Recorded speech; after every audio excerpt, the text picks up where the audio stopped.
Cartoon देख रहे हैं ना, बीच में एक हाथी है और बगल में एक पांडा और दूसरी तरफ अंकल सैम। बीच में जो हाथी है इसे भारत के लिए दिखलाया जाता है। ये कार्टून बहुत ज्यादा फेमस हो गया है। ब्रिक्स में चाइना खेल करना चाहता था, लेकिन चाइना से बड़ा खेल तो भारत ने किया है। जानेंगे 19 देश ब्रिक्स की सदस्यता लेना चाहते हैं और इसका क्या मतलब है। जहां एक तरफ ये सब कुछ हो रहा है तो वहीं दूसरी तरफ अमेरिका और रूस दोनों ने हथियारों से भरे जहाज क्यों भेज दिए भारत। जानेंगे क्या कुछ चल रहा है जियोपॉलिटिक्स में। से ये विषय चीन में बहुत ज्यादा चर्चा का बन गया है। आइए जानते हैं इन खबरों को विस्तार से। ब्रिक्स देश, और इस ब्रिक्स देशों में ना सबसे बड़ी बात ये आ रही है कि दुनिया भर के देश जुड़ना चाहते हैं। इतने ज्यादा एप्लीकेशन आ रहे हैं कि ये एप्लीकेशन के विषय में सोच रहे हैं कि आखिरकार दुनिया किधर जा रही है। 13 देश तो ऐसे हैं जिन्होंने आधिकारिक तौर पर घोषणा कर दी कि हाँ, हम ब्रिक्स में शामिल होना चाहते हैं। सऊदी, ईरान, अर्जेंटीना, बहुत सारे ऐसे देश हैं जो ये कह रहे हैं कि हम ब्रिक्स में शामिल होना चाहते हैं। और मजे की बात क्या है, ऐसे देश ब्रिक्स में शामिल होना चाहते हैं जिन देशों के बीच में आपस में दुश्मनी रही है। वो देश भी चाहते हैं कि हर हाल में वो ब्रिक्स को ज्वाइन कर लें। ब्रिक्स को ज्वाइन करने के पीछे जहां 13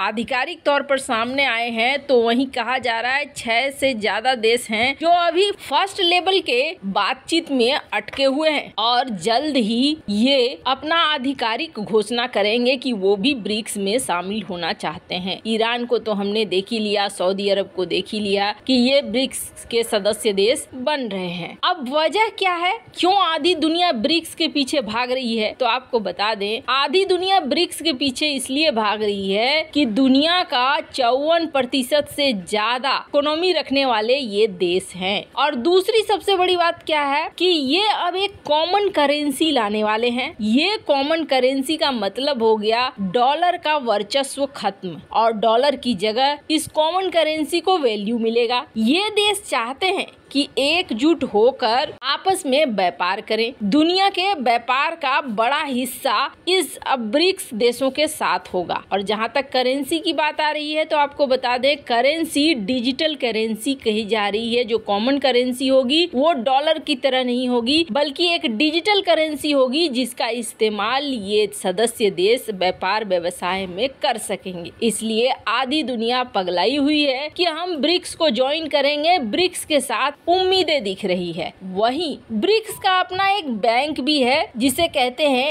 ADB bank, Asian development bank. और ये एडीबी बैंक ठीक ठाक पैसे रखता है। जाहिर सी बात है इसमें जब इतने बड़े बड़े देश सऊदी, यूएई वगैरह सब जुड़ेंगे तो इसका जो फंड है वो फंड और भी ज्यादा बढ़ जाएगा। अभी जो एडीबी बैंक है, इस एडीबी बैंक में चाइना की हिस्सेदारी बहुत ज्यादा है। अब सवाल ये उठता है कि चलो बहुत अच्छी बात है, ब्रिक्स में इतने सारे देश आ रहे हैं, आधी दुनिया ब्रिक्स के पीछे दौड़ रही है, लेकिन क्या ये भारत के लिए सही है? कहीं ऐसा तो नहीं है कि यहाँ पे चाइना का राज हो जाएगा और चाइना अपनी मोनोपोली चलाने लगेगा? भारत के लिए बड़ी समस्या हो जाएगी। तो आपको बता दें भारत के लिए बड़ी समस्या नहीं होगी। क्यों? हमने देखा G7 मीटिंग में भारत के पीएम को बुलाया जाता है और भारत को कई सालों से G7 मीटिंग में साथ रखते हैं। इसका मतलब समझते हैं आप? इसका मतलब है कि G7 जो 7 बड़े इकोनॉमी वाले देश हैं, उस इकोनॉमी वाले देश में भारत को ये शामिल करना चाहते हैं,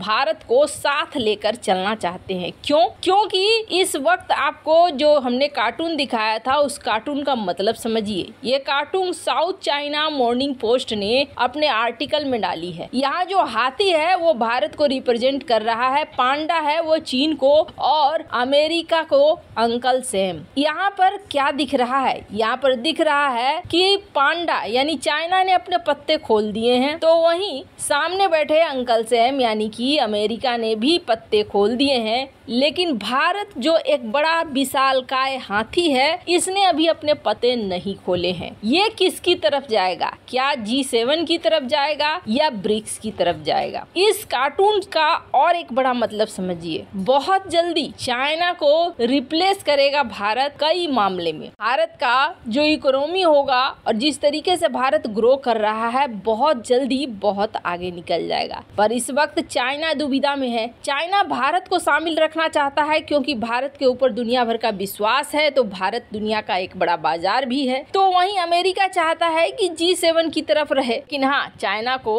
अंदर अंदर जलन भी है कि कहीं भारत आगे बढ़ गया, ज्यादा डेवलप हो गया तो समस्या हो जाएगी। और अमेरिका ये सोचता है कि कहीं चाइना और भारत एक न हो जाए और एक हो जाने के बाद समस्या न खड़ी कर दे। खैर, जहां ब्रिक्स में भारत के लिए ये तय रखिए, भारत इतनी बड़ी इकोनॉमी और इस तरीके की विदेश नीति से चल रहा है कि भारत को कॉर्नर नहीं कर पाएगा चाइना। हाँ, ये अलग हो जाएगा कि कहीं चाइना को ही भारत कॉर्नर न कर दे इस बड़े संगठन में। जहां एक तरफ ये सब कुछ हो रहा है, तो वहीं दूसरी तरफ अमेरिका और रूस दोनों ने अब अपने हथियारों वाले जहाज भारत भेजने शुरू कर दिए। मामला क्या है? भारत को इस वक्त लड़ना है चीनी नौसेना से, और चीनी नौसेना से लड़ने के लिए भारत को चाहिए खास हथियार, ऐसे हथियार जो चीनी नौसेना पर तबाही बनकर टूटे। भारत ने करीब $80 मिलियन के ऑर्डर दिए हैं हार्पून मिसाइलों के लिए। ये हार्पून मिसाइलें क्या होती हैं तो आपको बता दें, ये जो हमारा विमान है पोसाइडन P-8I,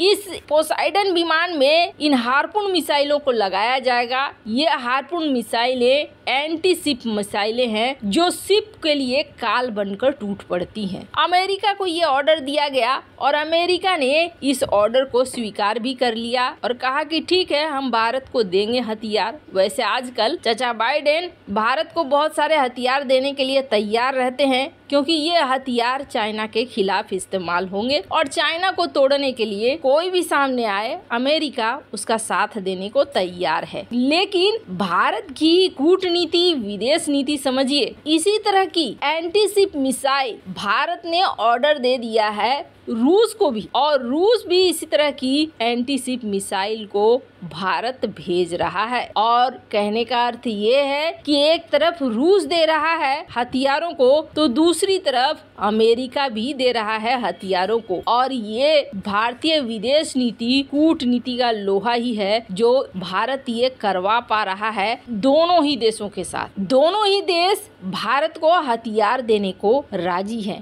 अमेरिका मजबूरी बस राजी है, तो रूस तो पारंपरिक हथियारों का विक्रेता है ही। वैसे आपको क्या लगता है, क्या भारतीय विदेश नीति एकदम सही तरीके से चल रही है या नहीं? कमेंट कर अपनी राय जरूर बताएं। जल्द मिलते हैं अगले वीडियो में नई खबर के साथ।